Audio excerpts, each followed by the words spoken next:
I used to be afraid at night, afraid of the dark, afraid that just beyond the point my eyesight allowed me to see that there was something lurking, afraid that the darkness itself would somehow surround me and swallow me up,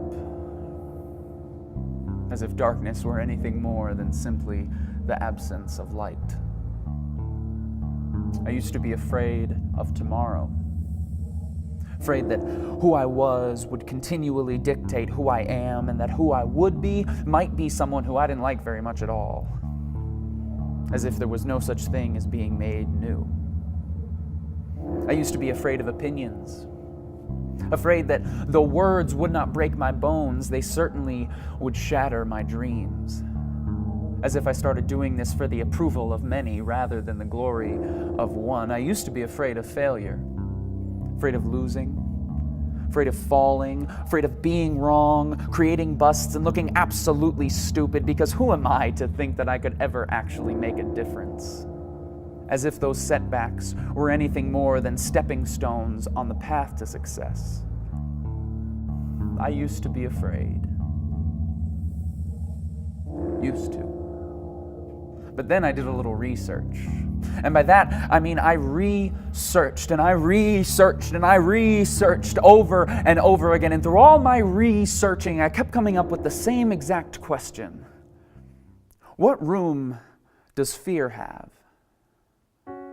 What room does fear have when I cling to trust?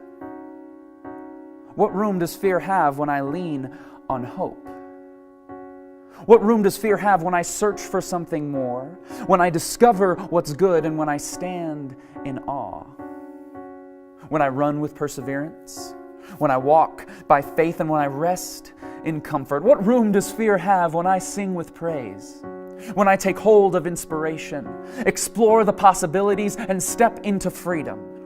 What room does fear have when I discover strength, embrace courage, remember peace, declare truth, choose joy, experience life, and conquer death?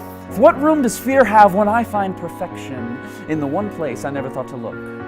In weakness, when I'm saved by the most unlikely of heroes, by grace, when I'm invited into a relationship more loving and intimate than I could ever imagine as a child of God? I'll ask you again, what room does fear have when I step out of the darkness and I bask in the light?